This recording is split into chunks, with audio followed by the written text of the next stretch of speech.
तो भारत की पहली हाइड्रोजन फ्यूल सेल पावर्ड बस लॉन्च कर दी गई है। इसी के बारे में ये न्यूज़ है, कहाँ पे लॉन्च करी गई, क्या इसकी खासियतें हैं और भारत का जो हाइड्रोजन फ्यूल सेल को लेकर के जो आगे का प्लान है वो सारा कुछ यहाँ पे डिस्कवर हम करेंगे। तो स्टार्ट करते हैं वीडियो। मेरा नाम है चंद्रहास, स्टडी स्मार्ट में आपका स्वागत है।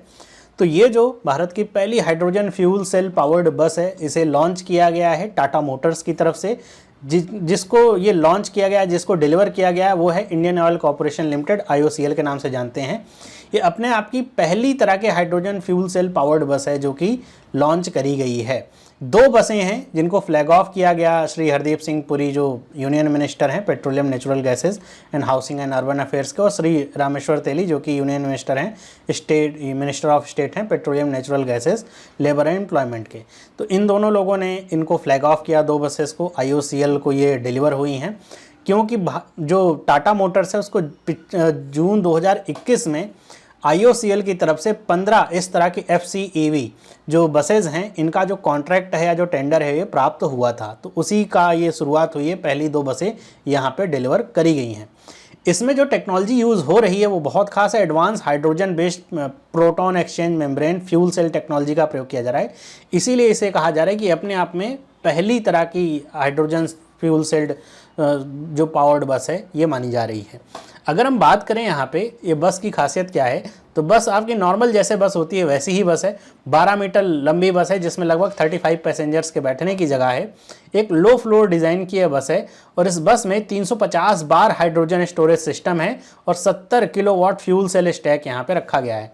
और ये जो बस है ये जीरो इमिशन फ्यूल सेल वाली बस है। अब हाइड्रोजन पावर्ड बस है तो जीरो इमिशन बेस्ड ये है, मतलब इसमें कोई इमिशन नहीं होता है। जनरली जितनी भी बसेज होती हैं उसमें कुछ ना कुछ इमिशन रहता है।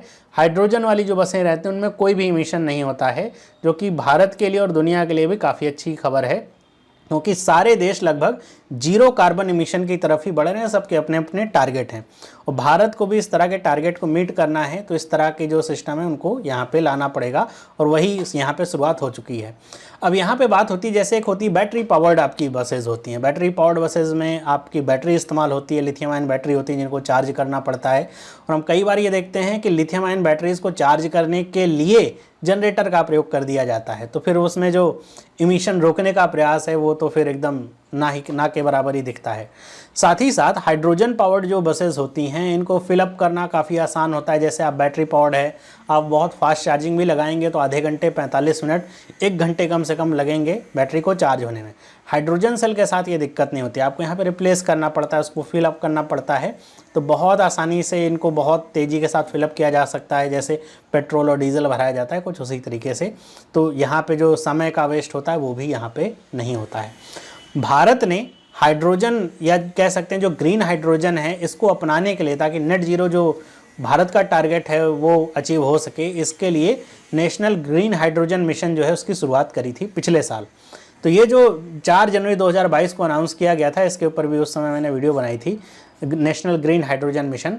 इसमें भारत का जो टारगेट है कि भारत को एनर्जी इंडिपेंडेंट बनना है 2047 तक, 2047 तक, और नेट जीरो बनना है 2070 तक। ये दोनों टारगेट आप याद रखिएगा, किसी भी एग्जाम में पूछे जाते हैं ये कि नेट जीरो टारगेट भारत का क्या है। 2070 तक का टारगेट है कि भारत किसी भी तरह का जो कार्बन इमिशन है वो नहीं करेगा। हाइड्रोजन होता है 3 तरह से होता है, एक होता है ग्रे हाइड्रोजन, एक होता है ब्लू हाइड्रोजन और तीसरा होता है ग्रीन हाइड्रोजन।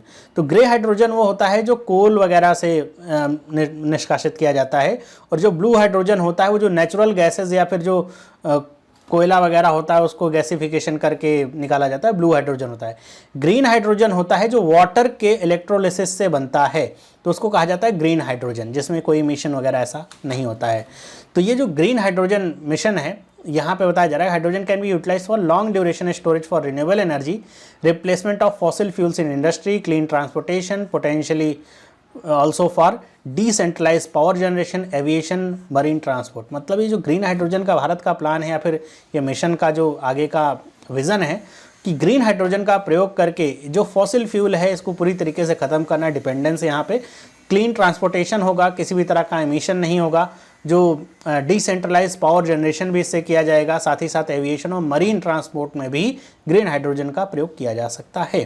तो ये आगे प्रयोग किए ही जाएंगे धीरे धीरे, जैसे बसेस लॉन्च हुई हैं, आगे चल करके एविएशन में भी आपको ग्रीन हाइड्रोजन फ्यूल का इस्तेमाल देखने को मिलेगा। जो मरीन ट्रांसपोर्ट होते हैं जैसे शिप्स वगैरह होती हैं वहाँ पर भी देखने को मिलेगा। टोयोटा ने भारत की पहली जो ग्रीन हाइड्रोजन या हाइड्रोजन फ्यूल सेल बेस्ड जो कार है वो लॉन्च करी है। ये भी आपको पता होना चाहिए, इसी न्यूज़ से ही रिलेटेड है। कौन सी कंपनी है? टोयोटा, जिसने ये लॉन्च करी फ्लेक्स फ्यूल बेस्ड वो आपकी कार है। तो ये थी इस न्यूज़ की खासियत या फिर इस न्यूज़ में पूछी जाने वाली बातें।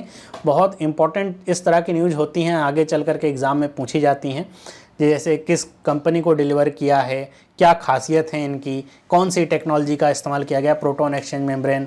तो ये सब आपको याद रखना होता है। तो आपको ये न्यूज़ कैसी लगी मुझे कमेंट करके बताइएगा। न्यूज़ अगर अच्छी लगे तो लाइक ज़रूर करिए, अपने दोस्तों के साथ शेयर करिए। मिलते हैं अगले वीडियो में। सभी लोगों को बाय।